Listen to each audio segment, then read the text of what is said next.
Hello there and welcome to Mutant Machines. It's another semi-final round, so the last chance for one of our two teams to make it through to the grand final. If they do, they've then got a chance of getting their oily mitts on this Mutant Machines trophy. Isn't it gorgeous? Now then, let's welcome back, dressed in red, the Dodgy Geezers against the boys in blue, Clematis, Quatro. They've been here before, they know the score. 8 hours build time to produce the most magnificent mutant. Now this week, we're giving them 2 cars each, and anything else they can salvage from the factory yard, and they have to produce a machine that is capable of crossing a bridge wider than the vehicle. The vehicle you have to build will be a big foot. Okay? You ready for this? Run for your tools. In 3, 2, 1. Off you go, guys. The two teams waste no time tracking down the biggest tyres they can find, which is just as well because if their finished Bigfoots aren't wide enough, they'll fall through the bridge deck into a ravine full of imaginary piranhas. Not only that, if the ground clearance isn't right, they'll get stuck on the obstacles, which we're fiendishly going to throw in their path. Tough? Oh yes. But they're all tooled up and ready for action. The Reds, Mark, Kev, Leon and Andy storm through their quarter-final by building a bale elevator that heaved half a ton of hay with consummate ease and had the opposition clutching at straws. And with their quiet but steely determination, they'll be hoping for a repeat performance today. Despite the name, the Blues are no wallflowers. David, Clive and the 2 Simons reached the semis by building a trike that ran rings round the other side, and they'll be determined to leave the competition with a dizzy feeling once again. Now, Prof, got my tape measure. I thought we would simulate a monster mutant machine. Right. And then if the teams want to come outside and use this as a benchmark, they can. Now, your bog standard Fiesta is about 5 foot wide, okay? So we are looking for our teams to build a Bigfoot at 9 foot wide, which is an extra 2 feet on each side. There we go. I got 24 there. Right, so let's use these tyres. So just to show how wide it's going to be. That would bring those tyres there. Now that's one wide vehicle. Isn't it? Okay, not only that, but of course, when the Mutant Machines come out onto the test track, they've got some speed humps to deal with. Now, standard ground clearance on this feisty little Fiesta is about 6 inches. We're looking for treble that. We're looking for 18 to get over those humps. Do you think we can do it? Oh, yes. No trouble. Yeah? Could be fun, could be dangerous. 9 foot. 5 foot there. So, how are the two teams measuring up? The Blues have clearly been keeping an eye on us and are adopting the scientific approach. We've marked out where we've got to come to, and we reckon with the existing clearance that we've already got on the car, along with the clearance that this is going to give me, hopefully we should get our right. Okay. Right. Yeah. The only problem we've got at the moment, because the front has got to be driven, and it's also got to be steered, then these are the 2 problem wheels. The back wheels are not so much of a problem. Okay. Well, we don't feel they are anyway. Yes, Neely. I know when I'm not wanted. The Blues need Clive back, so it's time to see how the Reds are faring, and the answer appears to be piping red hot.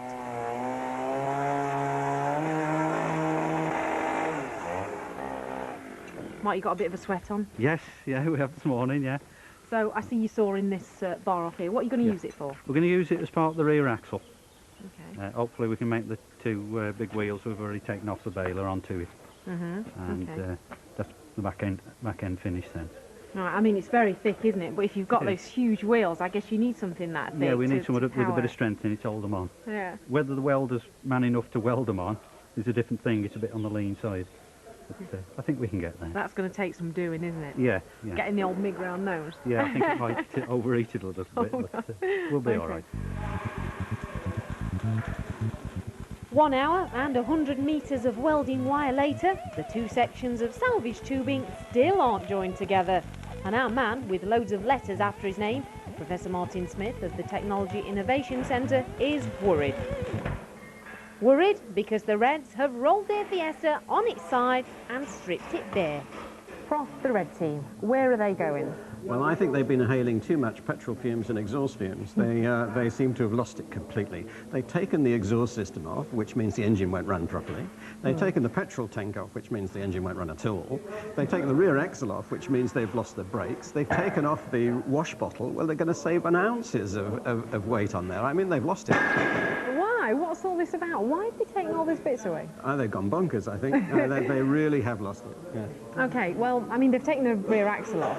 They're making a new one. My concern is, and I'm no professor, but I would have thought making an actual axle, they've taken a rod from the hay baler, right, and they're trying to weld that together. Now, what if that's now? That's an awful lot of work for very little benefit. They've already got an axle. If they'd measured the ground clearance before, with the car level, measured the ground clearance with the suspension jacked up, measured the diameter of the wheels, they'd know exactly what they needed to do in order to get the ground clearance they want. They're just working sort of at random, arbitrarily. They've made no measurements and no plans at all. It's They're madness. going round the houses, Prof. It's madness. Without a big foot. Absolutely.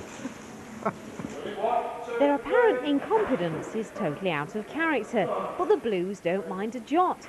They've already jacked their car up to the required height, albeit temporarily, and are well on their way to working out how to connect the front steering and suspension. OK, Prof, well, we're only a few hours into today's test, and the blue team seem to have got themselves sorted quite early on.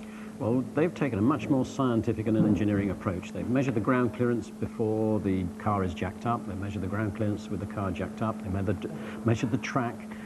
So they know exactly what they want to do. They compared the measurements with the challenge, and they know exactly what they want to do. Do you think they're doing the right thing? Oh, absolutely. That's the scientific way of doing it. That's and it's once you've got on the right track to start, there's probably not going to be any sort of cutting and changing plans halfway through. So I think the blue team are on the road to victory, and I think the red team are on the road to ruin. You do? You're predicting that as early on as this? Yes, yes. Oh, OK. It's not the sort of prediction the Reds are going to take lying down. Actually, let me rephrase that. They are lying down, but only to weld that rear axle into place. Will the Prof be forced to eat humble pie for lunch? Well, before we find out, let's have a look at the two designs, how they're beginning to take shape. Right then, Prof, it's that time of the programme where we look at both teams' designs. Right. Let's start with the red one. Well, this is what the red team are doing, at least with the back axle anyway. I'm not sure what they're going to do with the front axle. This is what the car looks like, basically. Here there are two rear wheels, and the two rear wheels are joined by this tube, and then there's a spring and a damper to control the amount of movement of the body. And now we need more ground clearance, and we need a wider track. So what the red team have done is they've got some giant tyres off the hay baler, and they've got some bits of tube. This is very thick tube, 8mm thick tube, and they've created their new back axle. Taken a long time, but I think it might be a good investment because it's quite, it's very robust. That's not going to break. Obviously, it's a very long axle, Yes. so they need the width. Yes. What about the welds in the axle? This is the worry. Is that a weak point? Well, this metal is so thick that when you come to weld it to the thin bodywork, there's a danger that you're just going to break the welds off on the body. So the whole thing could come apart. I don't think the rear axle will break, but the body just may come off. OK. Let's check out the blue team's efforts. Right, what here they again, plan to do. a standard back axle. Yeah. And what the blue team are doing is minimum changes, which I think is a good idea. So they're just taking the back axle and the wheels and the damper and the springs and the connecting tube just as it is. And they've got two more wheels off two cars, and they've welded those onto the existing wheels. Then they've welded that onto a bracket, and they've just bolted it onto the tyres.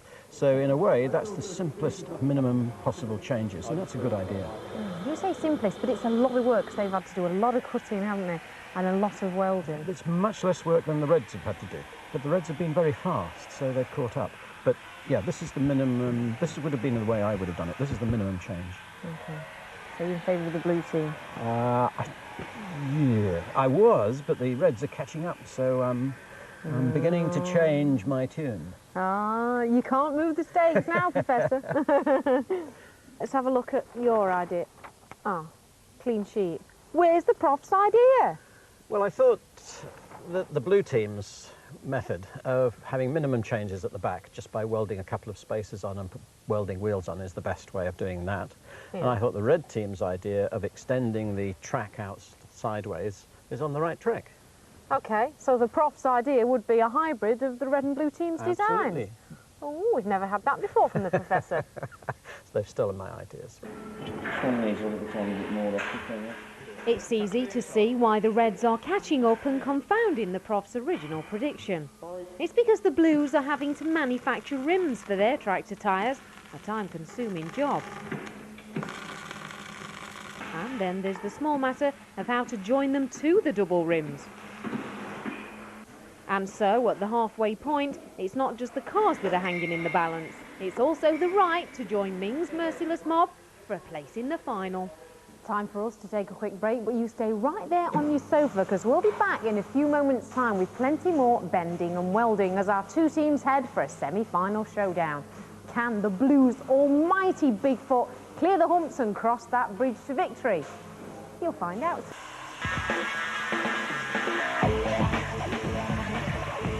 Welcome back to Mutant Machines. Our two teams, Clematis, Quatro and the Dodgy Geezers, are well on their way to producing the most monstrous mutation you've ever seen, Bigfoot style.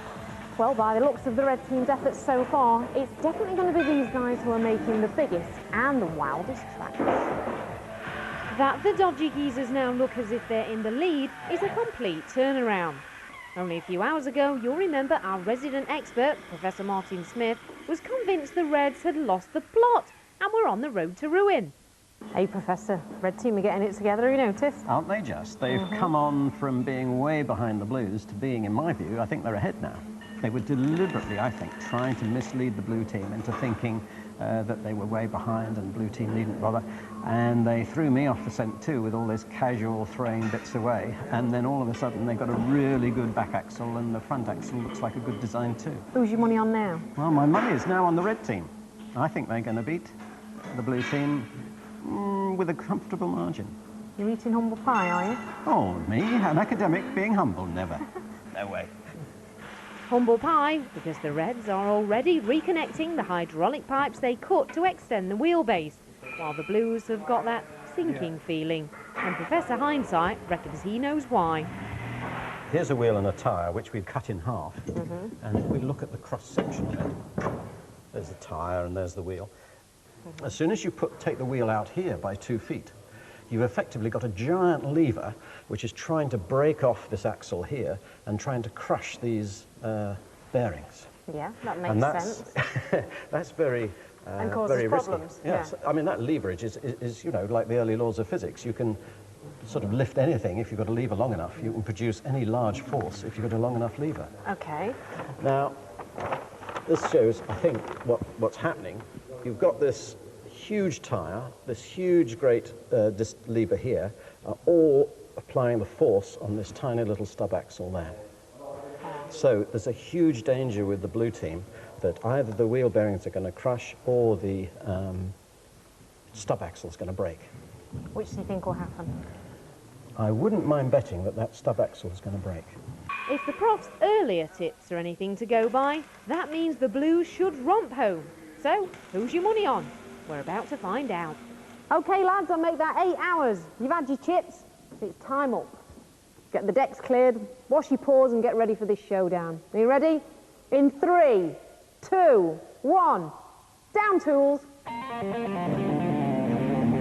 Bang on cue. The Reds' Bigfoot emerges through the Mutant Machine's factory doors, but the Blues are nowhere to be seen. Their Bigfoot is so big they can't even get it out of the workshop. And though they don't know it yet, this won't be the last of their problems. OK guys, here we are in the Mutant Machine's test area. Now you've been here before, so no worries, OK? It's time to walk the plank. Follow me. OK, each team will have to take their Mutant Machine over these planks with tyres on the planks. If the wheels come off, then tough luck, we'll be adding points. OK, follow me. You'll then find an obstacle. But there's not any 1 point here which is above 18 inches, OK? So if you follow the Mutant Machine's rules, you should clear it no problem. You'll then come round this corner, back to the plank to start another lap, and you'll do exactly the same again. When you finish your second lap, you need to park your mutant machine right here in the middle of the bridge. The winners, of course, will be the team who can manoeuvre their beast, their Bigfoot beast, around this course in the quickest possible time. You got it? Gentlemen, time for every engines. Okay, driver, keep your eye on the lights. It's time to turbo boost the Bigfoot into action.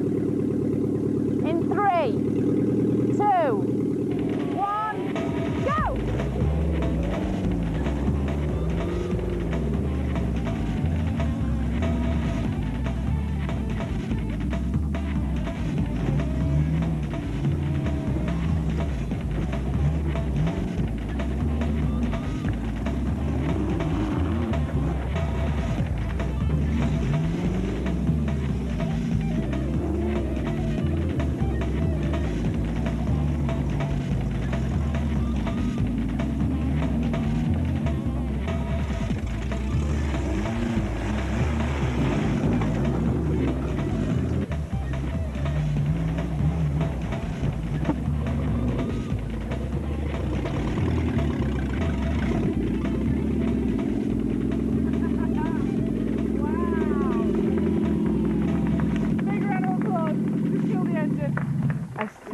Display. You must have trusted it. We are, yeah.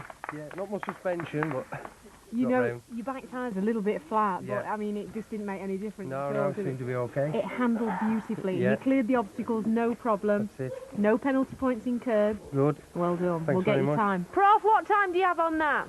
1 minute, 24 seconds. 1 minute 24. That's it. Okay. One to beat. Blues are up next, Thank you. and they beat 124.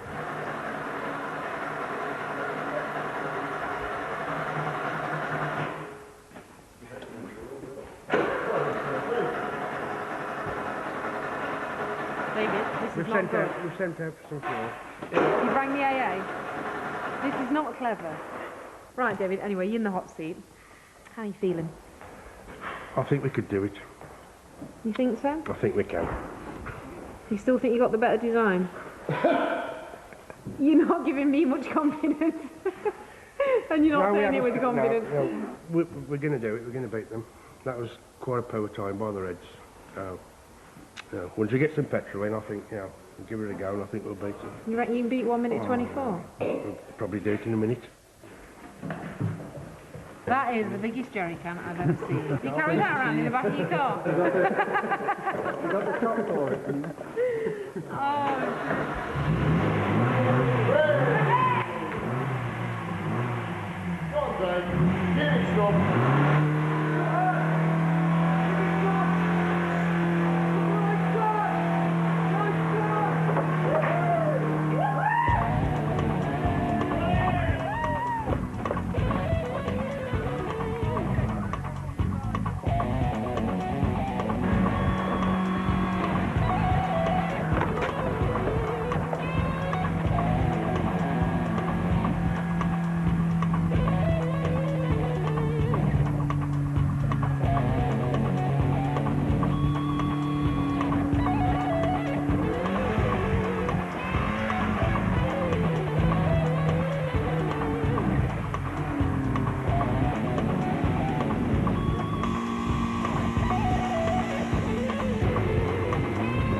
Disaster for the blue team.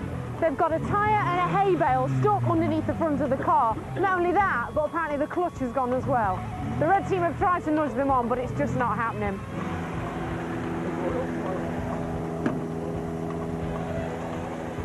Oh, we've blown it. Oh dear. That's right. That's all right. The fact that it's still in gear at the moment. Well, I've got to say.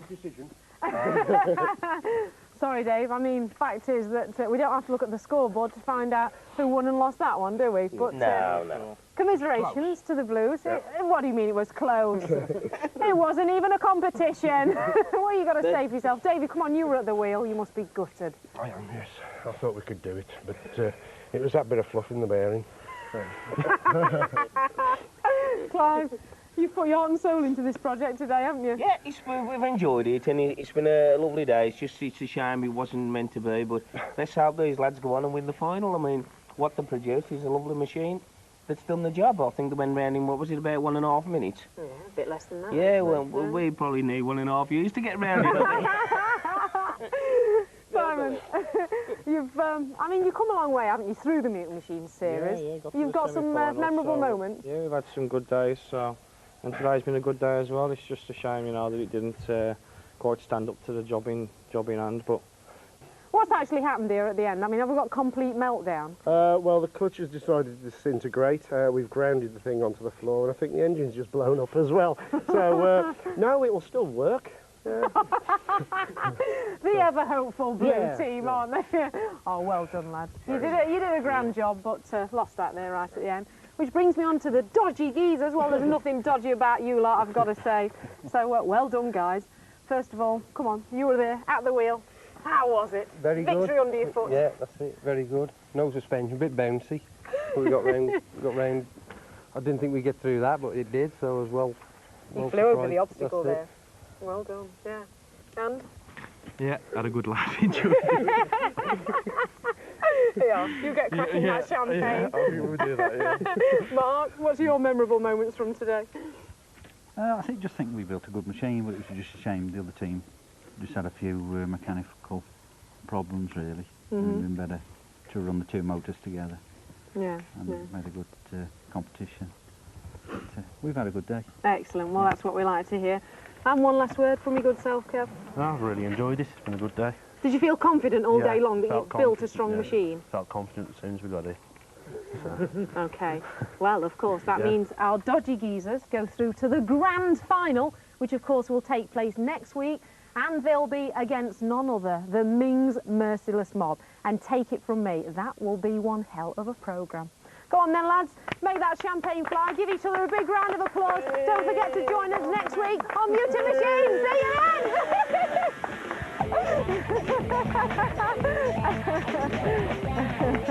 then!